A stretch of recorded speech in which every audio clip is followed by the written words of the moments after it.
प्रिय विद्यार्थियों, मित्रों, अग्रज बंधुओं, उम्मीद करता हूं कि आप स्वस्थ होंगे और इस उम्मीद के साथ हम भारतीय शिक्षा के इतिहास से मध्यकालीन शिक्षा व्यवस्था या मुस्लिम कालीन शिक्षा व्यवस्था को लेकर आए हैं।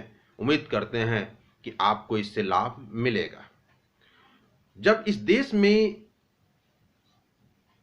वैदिक कालीन शिक्षा चल रहा था, अर्थात प्राचीन कालीन शिक्षा व्यवस्था चल रहा था, तो शिक्षा व्यवस्था में बहुत सारी बाद के वर्षों में कमियां आई और उस शिक्षा व्यवस्था का अंत हुआ तथा राजा सिद्धार्थ के नेतृत्व में एक नए तरह की शिक्षा व्यवस्था, बौद्धकालीन शिक्षा व्यवस्था अस्तित्व में आया। लेकिन बाद के वर्षों में उस शिक्षा व्यवस्था में भी एक कमी आई। परिणाम स्वरूप बौद्धकालीन शिक्षा का भी पतन हुआ और इस देश में एक नए तरह की शासन व्यवस्था और शिक्षा व्यवस्था का उदय हुआ, जिसे मध्यकालीन या मुस्लिम कालीन शिक्षा व्यवस्था के नाम से जानते हैं। वह व्यक्ति मोहम्मद गजनवी था, जिसने भारत पर 17 बार आक्रमण किया और 17 बार आक्रमण के क्रम में जब भारत के अंदर तक घुसा तो उसे लगा नहीं केवल आक्रमण करके धन दौलत को लूट करके हम अपने अरब देश को लौट न जाएं, बल्कि इस देश पे शासन भी किया जाना चाहिए। परिणाम स्वरूप उसने अपने एक सहयोगी या यूं कहिए मोहम्मद गोरी को यहाँ का शासक बना दिया। बाद के वर्षों में मोहम्मद गोरी ने कुतुबुद्दीन ऐबक को, पृथ्वीराज चौहान को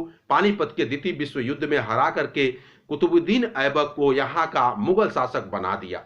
वास्तव में जब हम बात करते हैं मध्यकालीन शिक्षा व्यवस्था या मुस्लिम कालीन शिक्षा व्यवस्था की, तो एक ऐसी शिक्षा व्यवस्था जो भारत में संचालित नहीं थी, एक ऐसी शासन व्यवस्था जो विदेशों से आई हुई थी, वह शासन व्यवस्था, वह शिक्षा व्यवस्था कहीं न कहीं बौद्धकालीन शिक्षा के अंत के परिणाम स्वरूप अस्तित्व में आया था। यद्यपि बौद्धकालीन शिक्षा व्यवस्था अविराम गति से चल रहा था, बहुत अच्छे तरह से चल रहा था, लेकिन बाद के वर्षों में बौद्धकालीन शिक्षा व्यवस्था में भी कमियां आई और उसका फायदा मध्यकालीन शिक्षा या मुस्लिम शासकों को मिला। परिणाम स्वरूप इस देश में एक नए तरह की शिक्षा व्यवस्था, एक नए तरह की शासन व्यवस्था का उदय हुआ, जिसे हम मध्यकालीन शासन व्यवस्था या मध्यकालीन शिक्षा व्यवस्था या मुस्लिम कालीन या मुगल कालीन शासन व्यवस्था या शिक्षा व्यवस्था के नाम से जानते हैं। वास्तव में देखा जाए कि मध्यकालीन या मुस्लिम कालीन शिक्षा व्यवस्था की क्या विशेषताएं थी या क्या अच्छाइयां थी मध्यकालीन शिक्षा व्यवस्था के। सबसे पहले अगर हम मध्यकालीन शिक्षा व्यवस्था की विशेषताओं की बात करते हैं तो पहले बात आता है शिक्षा के उद्देश्य। संपूर्ण मध्यकाल में या मुस्लिम काल में शिक्षा का उद्देश्य कहीं न कहीं वैदिक काल के तरह से न तो मोक्ष की प्राप्ति था और न ही वैदिक बौद्ध काल के तरह से निर्वाण की प्राप्ति था, बल्कि संपूर्ण मध्यकाल या मुस्लिम काल में शिक्षा का उद्देश्य मुस्लिम धर्म का प्रचार और प्रसार करना, इस्लाम धर्म का प्रचार और प्रसार करना, इस्लामी संस्कृति का प्रचार और प्रसार करना, साथ साथ व्यक्तित्व का निर्माण करना और उसके अतिरिक्त ऐश्वर्य की प्राप्ति के लिए बालक को तैयार करना, ये कुछ उच्च शिक्षा के उद्देश्य निर्धारित किए गए थे। कहने का तात्पर्य यह है कि संपूर्ण मध्यकाल में शिक्षा का उद्देश्य इस्लाम धर्म का प्रचार और प्रसार करना, इस्लामी संस्कृति का प्रचार और प्रसार करना और व्यक्तित्व का विकास करना, ये कुछ ऐसे शिक्षा के साथ साथ ऐश्वर्य की प्राप्ति करना भी शिक्षा के उद्देश्य निर्धारित किए गए थे। उसका कारण था क्योंकि जो मुगल शासक थे वो विदेशी थे और इसलिए उनका पहला काम था कि अपने कहीं न कहीं धर्म का अधिक से अधिक प्रचार और प्रसार किया जाए, अपने संस्कृति का, अपने रहन सहन का, खान पान, बात विचार का भी अधिक से अधिक प्रचार और प्रसार इस विजित या इस गुलाम भारत में किया जा रहा था। शिक्षा का उद्देश्य अधिक से अधिक इस्लाम धर्म का प्रचार करना, इस्लामी संस्कृति का प्रचार और प्रसार करना, ऐश्वर्य की प्राप्ति करना निर्धारित किया गया था। उसके बाद से आता है बिस्मिल्लाह।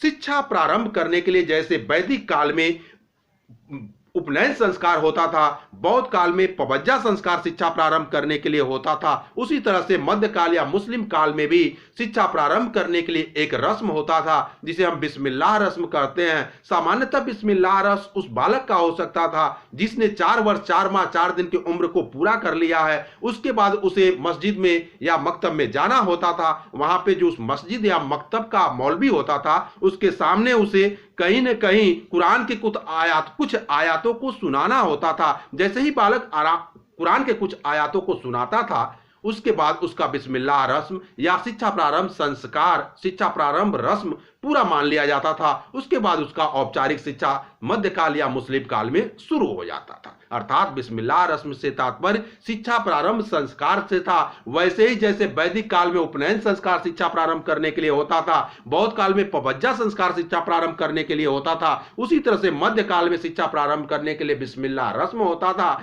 जहां वैदिक काल में 3 वर्ष के बालकों के लिए 8 वर्ष, 11 वर्ष और 12 वर्ष निर्धारित था शिक्षा प्रारंभ करने के लिए, बौद्ध काल में सभी बालकों के लिए 8 वर्ष निर्धारित किया गया था। उसी तरह से मध्य काल में बिस्मिल्लाह रस्म की आयु 4 वर्ष 4 माह और 4 दिन निर्धारित किया गया था। बालक जैसे ही कुरान की कुछ आयतों को सुना देता था, बिस्मिल्लाह रस्म या शिक्षा प्रारंभ संस्कार उसका मान लिया जाता था। उसके बाद आता है शिक्षा संस्थाएं। संपूर्ण मध्यकाल या मुस्लिम काल में 2 तरह की शिक्षण संस्थाएं प्रचलित थी। एक था मकतब और दूसरा था मदरसा। मकतब वो शिक्षण संस्थाएं थी जहां पर प्राथमिक शिक्षा दिया जाता था। अर्थात संपूर्ण मध्यकाल में 2 तरह की शिक्षा संस्थाएं प्रचलित थी। पहला मकतब प्राथमिक शिक्षा का केंद्र होता था, जबकि मदरसा उच्च शिक्षा का केंद्र होता था। मकतब मस्जिदों से जुड़े हुए थे, जबकि मदरसे बहुत बड़े बड़े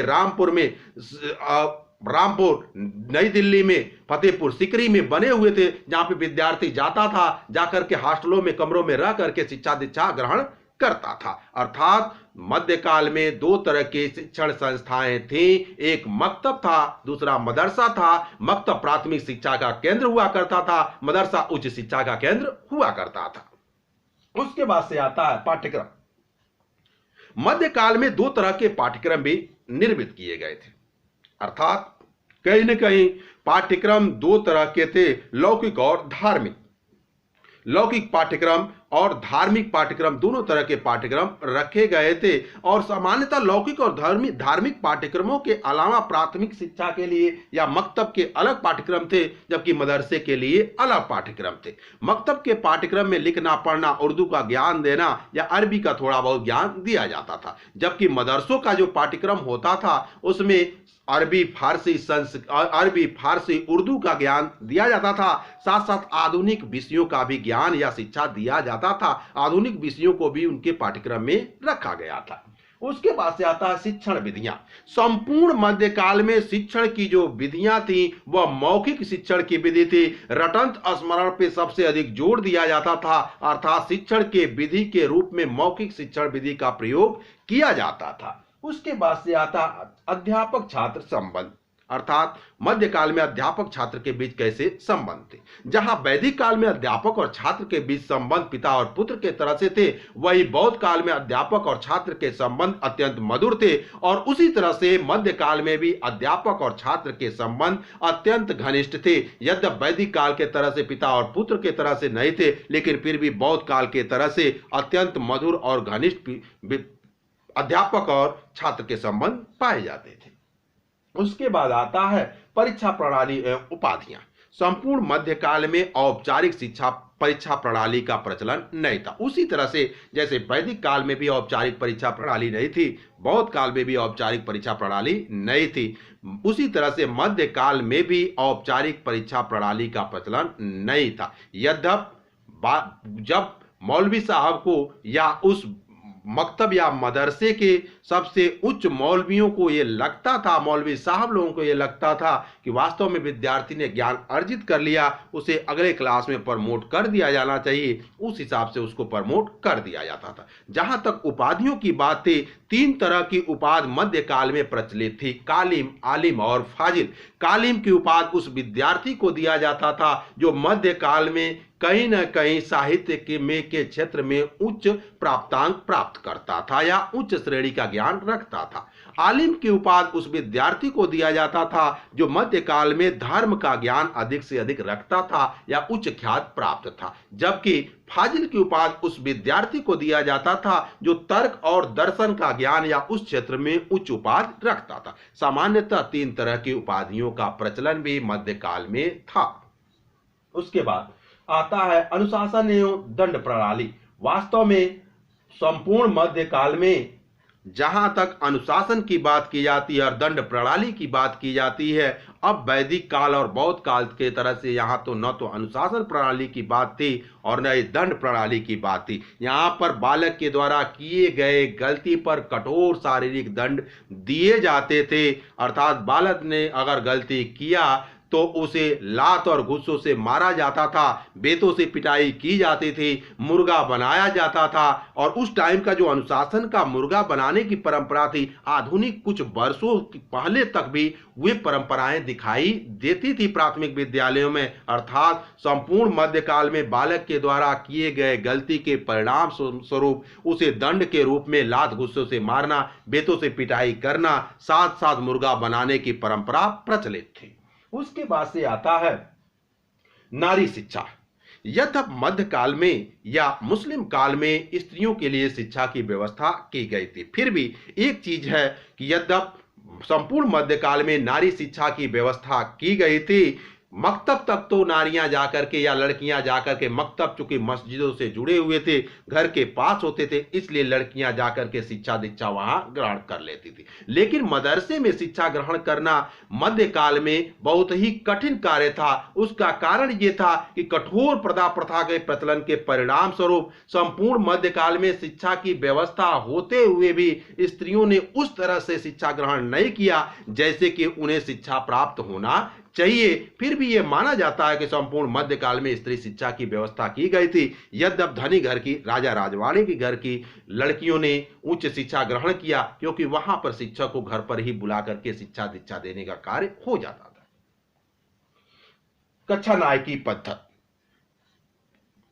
संपूर्ण मध्यकाल में कक्षा नायकी पद्धति की जहां तक बात है, वास्तव में संपूर्ण मध्यकाल या मुस्लिम काल में इस व्यवस्था का उदय हुआ था। कक्षा नायकी पद्धति से तात्पर्य क्लास मिनिस्टर प्रणाली से है। इससे पहले क्लास मिनिस्टर प्रणाली का प्रचलन कहीं भी दिखाई नहीं देता, न तो वैदिक काल में दिखाई देता है, न ही बौद्ध काल में दिखाई देता। लेकिन मध्यकाल में कक्षा नायकी पद्धति का भी प्रचलन हो गया, अर्थात बड़े बड़े क्लास का विद्यार्थी गुरु के अनुपस्थिति में, मौलवी साहब की अनुपस्थिति में छोटे क्लास के विद्यार्थियों को पढ़ाने का कार्य करता था, या फिर उसी क्लास का विद्यार्थी जिसके पास ज्ञान अधिक होता था वह अपने अपने क्लास के विद्यार्थियों को पढ़ाने का कार्य करता था। एक क्लास में मनिस्टर चुन लिया जाता था और वह क्लास का मनिस्टर मौलवी साहब के द्वारा नियुक्त होता था। उनकी अनुपस्थिति में वो क्लास को पढ़ाने का कार्य करता था, या फिर बड़े क्लास का विद्यार्थी छोटे क्लास के विद्यार्थी को पढ़ाने का कार्य करता था। उसके बाद से आता है व्यवसायिक शिक्षा। संपूर्ण मध्यकाल में व्यवसायिक शिक्षा की भी व्यवस्था की गई थी, या व्यवसायिक शिक्षा भी दिया जाता था। जड़ी का काम, हस्त कार्यों का कार्य, सिलाई बुनाई कताई के ये कार्य, ये कुछ ऐसे काम थे जो कहीं ना मलमल बनाने का कार्य, ये सब मध्यकाल में ही उत्पन्न हुआ था, या मध्यकाल में ही इस सारी चीजों की, ये सारी व्यवसायिक जो आधुनिक समय में भी जो दिखाई देते हैं, जरी का काम, कताई बुनाई का कार्य जो महिलाओं के द्वारा किया जाता है, ये व्यवसायिक शिक्षा के रूप में मध्यकाल में भी दिया जाता था। ये कुछ ऐसी विशेषताएं थी जो मध्यकालीन शिक्षा या मुस्लिम कालीन शिक्षा की विशेषताएं थी, जैसे शिक्षा के उद्देश्य, बिस्मिल्लाह रस्म, शिक्षा संस्थाएं, पाठ्यक्रम, शिक्षण विधियां, अध्यापक छात्र संबंध, परीक्षा प्रणाली, उपाधि, अनुशासन एवं दंड, नारी शिक्षा, कक्षा नायकी पद्धति और व्यवसायिक शिक्षा। इतनी सारी विशेषताओं के होते हुए भी एक समय ऐसा आ गया कि मध्यकालीन शिक्षा का भी इस देश में पतन हो गया। और यद्यप बाद के वर्षों में बहुत सारी कमियां विद्यमान हो गई, यद्यप प्रारंभिक वर्षों में बहुत सारी विशेषताएं थी, लेकिन बाद के वर्षों में बहुत सारी कमियां विद्यमान हो गई, जिसके परिणाम स्वरूप मध्यकालीन या मुस्लिम कालीन शिक्षा का पतन हुआ। सबसे जो पहली कमी थी वह थी इस्लाम धर्म के कट्टर धार्मिक विचार, अर्थात बाद के वर्षों में इस्लाम धर्म के कट्टर धार्मिक विचारों के परिणाम स्वरूप भी मध्यकालीन शिक्षा का पतन हुआ। एक पहला कारण था, या एक सबसे महत्वपूर्ण कारण था कि बाद के वर्षों में जिस शिक्षा व्यवस्था जो बाहर से आई थी उसमें बहुत सारी विशेषताएं थी, लेकिन बाद में उसकी धर्म की कट्टरता आ गई, अर्थात हिंदू जो शिक्षण संस्थाएं थे, बौद्ध जो शिक्षण संस्थाएं थे, उस पर अटैक होने लगा, उसको तोड़ा जाने लगा, उसमें धर्म की कट्टरता आ गई। परिणाम स्वरूप कहीं न कहीं मध्यकालीन शिक्षा का पतन हो गया। दूसरा जो कारण था, लोक भाषाओं की उपेक्षा, कहीं न कहीं जन सामान्य की जो भाषा थी, हिंदी भाषी राष्ट्र था भारत, और लोग जो जन सामान्य की भाषा थी उसकी उपेक्षा होने लगी, जिसके परिणाम स्वरूप भी मध्यकालीन शिक्षा का पतन हो गया। अरबी फारसी के माध्यम से शिक्षा दिया जाने लगा, उर्दू के माध्यम से शिक्षा दिया जाने लगा, लोग उस भाषा को समझ ही नहीं पा रहे थे, जिसके परिणाम स्वरूप भी मध्यकालीन शिक्षा का पतन हो गया। तीसरा कारण स्त्री शिक्षा की उपेक्षा। कहीं न कहीं मध्यकालीन शिक्षा के पतन का एक कारण स्त्री शिक्षा की उपेक्षा करना भी हुआ। कठोर पर्दा प्रथा के प्रचलन के कारण स्त्रियां व उच्च शिक्षा ग्रहण नहीं कर पाई, जिसके परिणाम स्वरूप भी मध्यकालीन शिक्षा का पतन हुआ, या मुस्लिम कालीन शिक्षा के पतन का स्त्री शिक्षा की उपेक्षा भी एक कारण बना। अगर कठोर पर्दा प्रथा का प्रचलन नहीं होता तो शायद मध्यकालीन शिक्षा का पतन नहीं होता, लेकिन कठोर पर्दा प्रथा के प्रचलन के परिणाम स्वरूप स्त्रियां शिक्षा ग्रहण नहीं कर पाई, जिसके परिणाम स्वरूप भी मध्यकालीन शिक्षा के पतन का एक कारण स्त्री शिक्षा की उपेक्षा बना। उसके अलावा हिंदुओं की शिक्षा की उपेक्षा। जिस राष्ट्र में सबसे अधिक हिंदू रहते हों, 90% से अधिक हिंदू रहते हों, उस राष्ट्र में ही उन्हीं लोगों के लिए शिक्षा की व्यवस्था नहीं हो पा रही थी, या उनके शिक्षा की घोर उपेक्षा की जा रही थी, उनके ऊपर यह दबाव बनाया जा रहा था, या उनसे कहा जा रहा था सबसे पहले आप इस्लाम धर्म को स्वीकार करें, उसके बाद आप शिक्षा ग्रहण कर पाएंगे, जिसके परिणाम स्वरूप भी कहीं न कहीं हिंदुओं के शिक्षा की उपेक्षा करना भी, या हिंदुओं के शिक्षण संस्थाओं को तोड़वाना, हिंदुओं के धर्मस्थलों को तोड़वाना, हिंदुओं के शिक्षा की उपेक्षा करना भी मध्यकालीन शिक्षा के पतन का एक कारण बना। अगर हिंदुओं के शिक्षा की उपेक्षा नहीं की गई होती तो शायद मध्यकालीन शिक्षा का पतन इतना जल्दी नहीं होता। इसके अलावा कठोर शारीरिक दंड जो उनके संस्थाओं में, मकतब और मदरसे में दिए जा रहे थे, बेतों से पिटाई करना, लात गुत्तों से मारना, मुर्गा बनाना, जिसके परिणाम स्वरूप विद्यार्थी उनके शिक्षण संस्थाओं में जाने से बाद के वर्षों में डरने लगा, जिसके परिणाम स्वरूप भी मध्यकालीन शिक्षा का पतन हुआ। या मध्यकालीन के शिक्षा के पतन के अनेक कारणों में एक कारण कठोर शारीरिक दंड भी बना। उसके अलावा शिक्षा में व्यापकता का अभाव, अर्थात शिक्षा में वो दूरदर्शिता नहीं रही जिस शिक्षा में सभी लोगों को एक साथ लेकर के चला जा सके। शिक्षा में वो दूरदर्शिता नहीं रही जिससे सबके समस्याओं के या भविष्य में आने वाली समस्याओं का समाधान किया जा सके, जिसके परिणाम स्वरूप भी मध्यकालीन शिक्षा का पतन हुआ। ये तो कुछ महत्वपूर्ण कारण थे। इसके अलावा औरंगजेब के कट्टर धार्मिक नीति कहीं न कहीं, या अंग्रेजों का आना भी मध्यकालीन शिक्षा के पतन का कारण बना। अर्थात मध्यकालीन शिक्षा के पतन के अनेक कारणों के अलावा औरंगजेब की नीतियां, या उस समय के शासकों के जो मुगल शासक थे, उनमें जो कट्टर मुगल शासक थे, उनकी नीतियां भी मध्यकालीन शिक्षा के भारत में पतन का कारण बना, और नए तरह की एक शिक्षा व्यवस्था इस देश में आई, जिसे हम ईस्ट इंडिया कंपनी की शिक्षा व्यवस्था के नाम से जानते हैं। फिर भी एक चीज हमें जानना पड़ेगा, इतनी सारी कमियों के बावजूद, इतनी कमियों के परिणाम स्वरूप मध्यकालीन शिक्षा का पतन हो गया, लेकिन कुछ उसके ऐसे अंश हैं जिनका प्रभाव आज की शिक्षा व्यवस्था में भी दिखाई देता। जैसे कक्षा नायकी पद्धति। कक्षा नायकी पद्धति का जन्म ही मध्यकाल में हुआ था, और आज भी कक्षा नायकी पद्धति हमें दिखाई देती है। आज भी क्लासों में क्लास का मास्टर चुना जाता है। ये मध्यकाल की देन है। आधुनिक शिक्षा व्यवस्था में भी वो दिखाई देता है। गुरु शिष्य संबंध मध्यकाल में भी अत्यंत घनिष्ठ थे, आधुनिक समय में गुरु शिष्य संबंध अच्छे दिखाई देते। व्यवहारिक शिक्षा, उस टाइम लोगों को जीने के लिए शिक्षा दिया जाता था, व्यवहारिक स्तर पर शिक्षा दिया जाता, कढ़ाई का, बुनाई का, जरी के कार्य का शिक्षा दिया जाता, जिससे वो अपनी रोजी रोटी, कपड़े और मकान की व्यवस्था कर सके। अर्थात व्यवहारिक शिक्षा का भी औचित्य आज के तारीख में, आज की शिक्षा में दिखाई देता है। ये कुछ ऐसी चीज थे जो आज भी हजारों वर्ष बाद भी वो जिंदा हैं, दिखाई देते हैं। प्रिय मित्रों, अग्रज बंधुओं, अगर हमारा वीडियो आपको पसंद आए तो शुरू से अंत तक देखें, लाइक करें, सब्सक्राइब करें, शेयर करें। उम्मीद करता हूं आपके लिए, आपके भविष्य के लिए तथा हमारे लिए यह वीडियो उपयोगी होगा। इस उम्मीद के साथ अगले वीडियो में, अगले अध्याय के साथ हम लोग पुनः मिलेंगे। तब तक के लिए नमस्कार, जय हिंद, वंदे मातरम, धन्यवाद।